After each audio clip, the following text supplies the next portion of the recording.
awfully quiet nowadays. Is there something wrong, son? Nothing. Are you sure? Is there something wrong with your new room? Are you lonely without your brother? No. Alright then.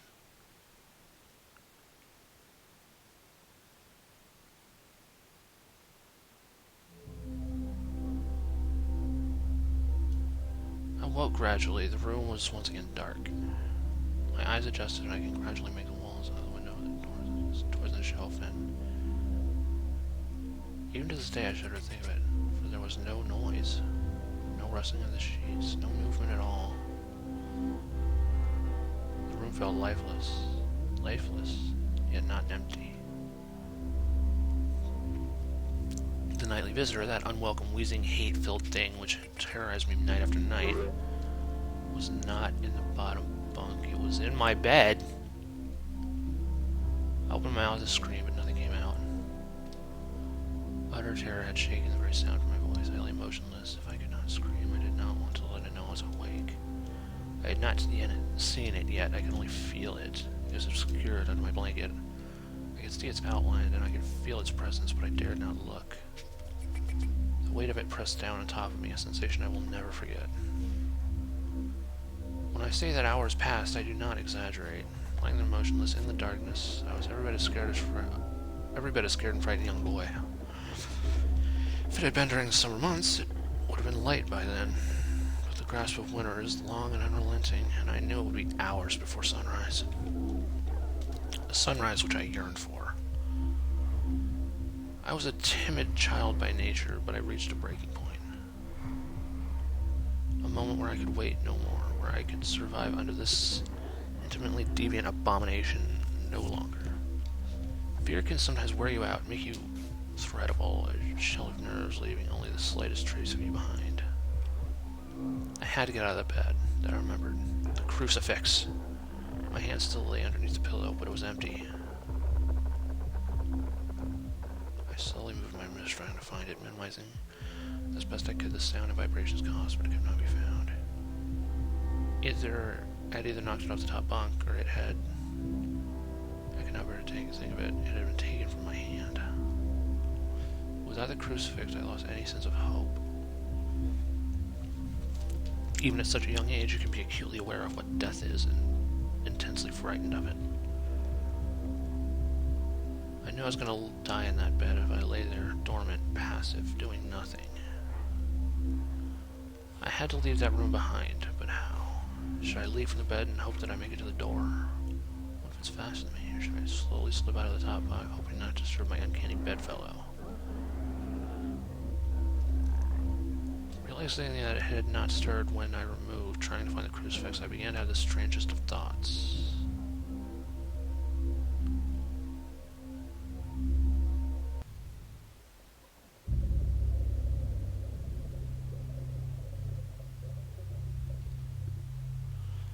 Chapter 6. The Abyss. What the what?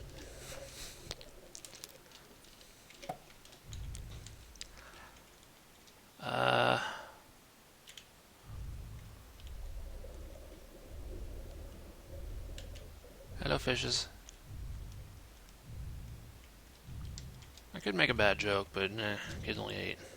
So, yeah, I won't.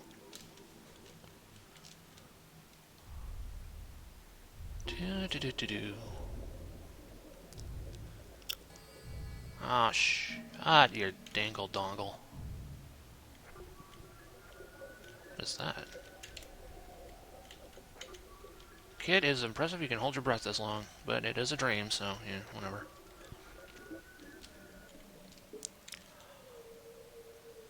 Hey, a dead body.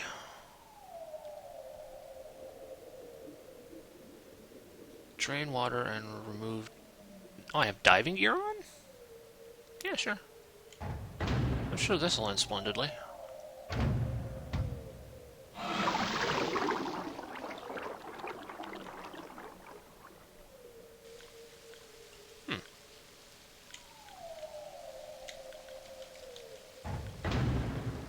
Thank you.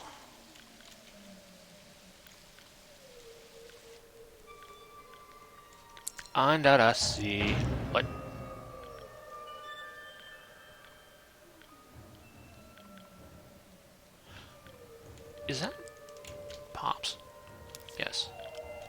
Oh, good lord.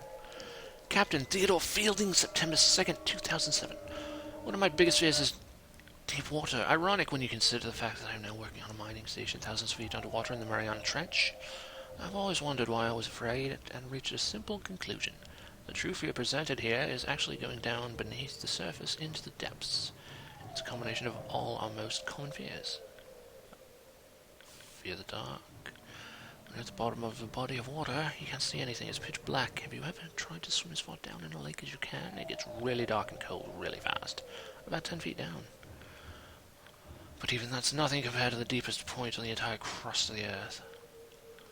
Located at the bottom of the Pacific Ocean within the Mariana Trench, which is 38,000 plus feet. If you put Mount Everest at the bottom of the trench, the top of the mountain would still be over a mile below the surface of the ocean. Everything below you is complete darkness, and this definitely plays into our collective fear of the dark. 2. Fear of suffocating. Have you ever gotten to the point where you swim too far down in a swimming pool and you seriously consider the fact you may not make it up before you ran out of breath? If you've ever been in a rough housing as a kid with blankets and pillows, you accidentally pins down inside of a sleeping bag or something, you get to that point where laughter temporarily turns to screaming. You know what a scary thought, what a scary concept not being able to breathe is. Even when you have scuba gear with you in that deep, dark abyss, there's a chance a valve could pop out or you could run out of oxygen. You can't see and you can't really take a deep breath. Could it get worse? Yes. 3. Fear the unknown. There are over 1 million species of creatures in the ocean, and scientists estimate that there are an additional 9 million species yet to be discovered. Because we only know about 11% of the creatures in the ocean are. Most of the beings in the ocean are things mankind has never seen or heard of. Who knows what could be down there? Think about a time when you were walking in a dimly lit basement trying to find something. All of a sudden, something brushes up against the back of your neck. Come here. Everyone's someone to a frightened cat. Initially trying to shine their flashlight to see what it was. It's never anything actually scary. But in deep water, there's always something scary. It's dark. You can barely breathe, and something just touched you, and you have no idea where they went. But there is more to fear, I'm afraid. Fear of insects? Imagine that. As you're walking along, all of the beetles and scorpions crawling along the ground, the huge black hairy spiders that are hidden from view, and the cracks and slimy worms and snakes that are burrowed beneath the ground, simultaneously started flying anywhere they wanted. That is, to the bottom of the sea. That is what the bottom of the sea would be without water would be like. Ugh. For a strange occurrence, creatures underwater, there is no up or down. Even the manliest men, even though they appear to be calm, quickly tense up and become filled with a secret fear that the bug may land on their eyeball or fly into their mouth. And that is why men try so hard to kill them. Unfortunately, in deep water, you can't see anything of the undiscovered freakish flying creatures that brush past your body as you grasp at your suffocating throat. 5. Fear of being caught. Imagine that you're running from a bear. Considering I had a nightmare last night about running from like 5 bears, that is funny to bring up. You will be eaten if you are caught, and it doesn't help that bears can run faster sideways than the fastest human can run forward. When you're at the bottom of the sea, everything that is around you was built to move in water. If something truly frightening like a shark or a giant squid caught sight of you, you would turn the other way and flail about all you want, but the monster will catch up with you in a split second. You can't get away from anything. Even if you had the wherewithal to see and breathe, you couldn't run from danger. It would simply find you and devour you. There are lots of places that I wouldn't want to be, such as trapped in a burning house or alone in the vacuum of space. But in the burning house, at least I can see, and in space, at least there aren't any creatures that could get me. There are no other places in the universe that combine as many common fears as 7 miles below the surface of the Pacific Ocean. It is because of the contamination of all these fears that I am so horrified by deep water. Well, that was one hell of a read. Let's go further down. Oh, I can't. Fine, let's follow Mr. Man. Do. Jellyfish. Anglerfish.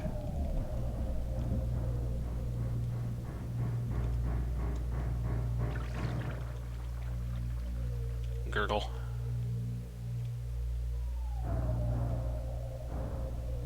Are you waving bye-bye to me? Bye-bye, Captain.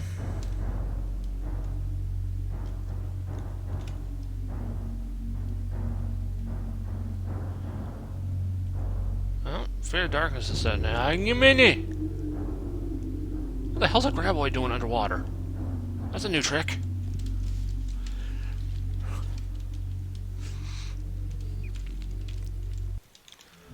And now we know what Tremors 5 is about. Fuckers underwater. What if it was asleep? It hadn't so much as breathed since I had woken up. Perhaps it was resting, believing that it had finally got me. That I was finally in its grasp. Or perhaps it was toying me after all it had been doing for just that for countless nights. And now with me under it, pinned against my mattress with no mother to protect me, maybe it was holding off, savoring its victory until the last possible moment, like a wild animal savoring its prey. I tried to breathe as shallowly as possible, mustering every ounce of courage I could. I reached over slowly with my right hand and began to peel the blanket off of me. What I found under those covers almost stopped my heart. I did not see it, but as my hand moved the blanket, it had brushed against something smooth and cold. Something which unmistakably felt like a gaunt hand. I held my breath in terror, as I was sure it must now have known that I was awake. Nothing. It did not stir. It felt dead. After a few moments, I placed my hand carefully further down the blanket and felt a thin, poorly formed forearm. My confidence and almost a twisted sense of curiosity grew as I moved down further to a disproportionately larger bicep muscle. The arm was outstretched, lying across my chest, with a hand resting on my left shoulder as if it had grabbed me in my sleep. I realized that I would have to move this cadaverous appendage if I even so much as hoped to escape its grasp. For some reason, the feeling of torn, ragged clothing on it, the shoulder of this nighttime invader, stopped me in my tracks. Fear once again swelled in my stomach and in my chest. I recoiled my hand in disgust at the touch of draggled, oily hair. I could not bring myself to touch his face, though I wondered to this very day what it would have felt like. Dear God, it moved.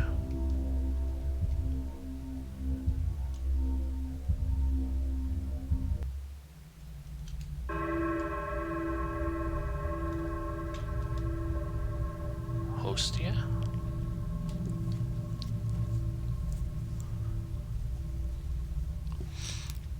Yeah, same was probably a good idea. Whoa, I'm teeny tiny now. Hi, buddy.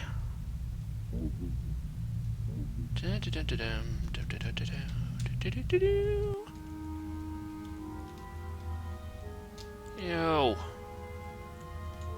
Yo, I can climb into it. Ah, what the hell. Here I come. Ew. Eyeball sperms. Gross. Jellyfish. Hang on, what was that door? No, not door, but passage. Oh. Hello. Hello. The last enemy that shall be destroyed is death. Okie dokie then.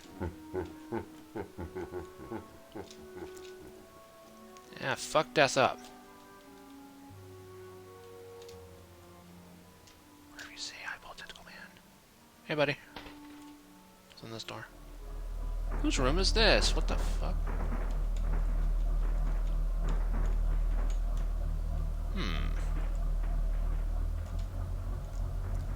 This is freaking weird.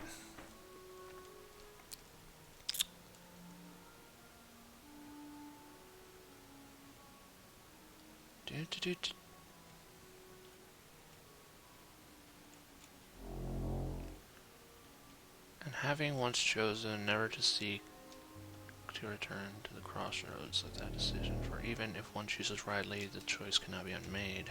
Oh. At a crossroads in life, what does one do? Stand at the crossroads if you will, but if you'll not choose, I'll move on without you. Oh goody. I want to take the high road. Ow. Bitch.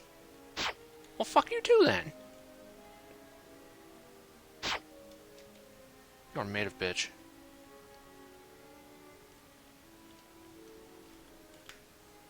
You're all assholes, you know that?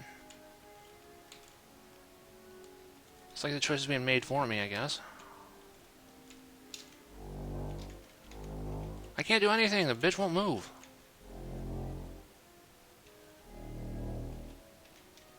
Fuck it, I'm going this way. Oh, what the nutsack? Oh, hey, Mr. Face, what's up? I should probably run, huh?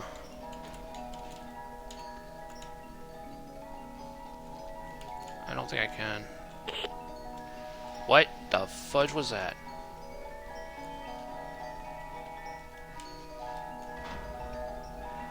So, Mr. Face, you want to stop?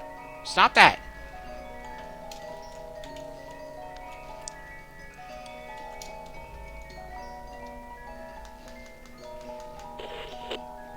It's a lovely concert, Mr. Face. Oh, good gravy. Fucker.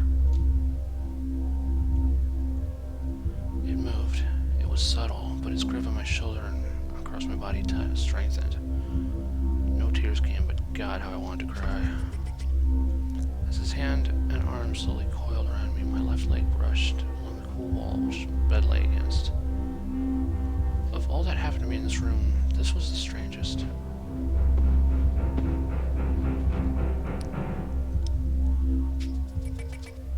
I realized that this clutching, rancid thing, which drew great delight from violating a young boy's bed, was not entirely on top of me. It was sticking out from the wall like a spider striking from its lair. Hey, buddy! Suddenly, its grip moved from a slow tightening to a sudden squeeze. It pulled and clawed at my clothes as if frightened that the opportunity would soon pass. I fought against it, but its emancipated arm was too strong for me. Its head rose up, writhing and contorting under the blanket. Now I realized where it was taking me, into the wall. I fought for my dear life, and I cried, and suddenly my voice returned to me, yelling, screaming, but no one came. Through my window, that which presented so much announcement inside, streaked hope, the first rays of sunshine. I struggled further, knowing that if I could just hold on, it would soon be gone. As I fought for my life, the unearthly parasite shifted, slowly pulling itself up my chest. Its head poking out from just under the blanket, wheezing, gasping, rasping. I do not remember its features, I simply remember its breath against my face, foul and cold as ice. As the sun broke over the horizon, that dark place, that suffocating room of contempt was washed, bathed in sunlight. I passed out as its strong, scrawny fingers encircled my neck, squeezing the very life from me.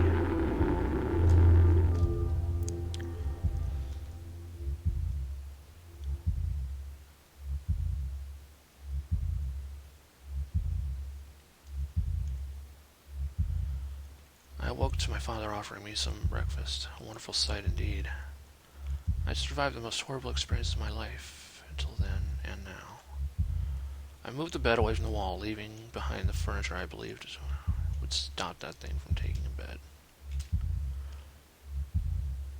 Little did I think that it would try to take mine and me.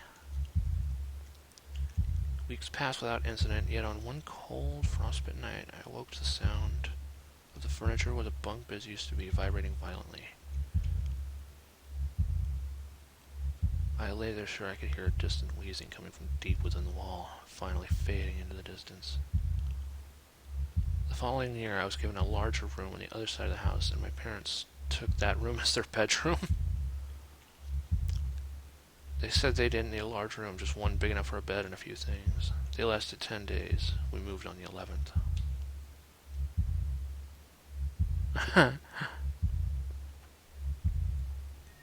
They must have had their bed up against the wall. It moves. A game by Snow Owl. Go away. Music by Material and from Frozen Silence. LZNO2, Lizard Dino. Yeah, hi Mr. Face. 8 Million Ways to Die. Christina, I don't know.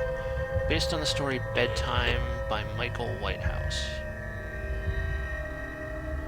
Playtesting by Optical Mouse. Scripts by Mog Hunter, Gizmo, and Tsuki Hime. Oh, crap.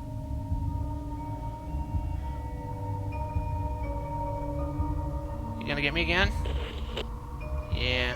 Come on, Mr. Face. Bring it.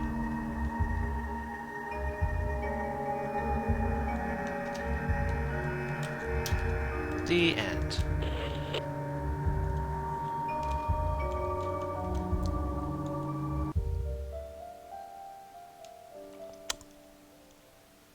Well. Oh, that's the menu. Huh, cool. Anyway, that was it, Moves. I hope you enjoyed. I kinda did. It wasn't really what I was expecting, but it was interesting. Yeah. Anyway, have a good one. See ya.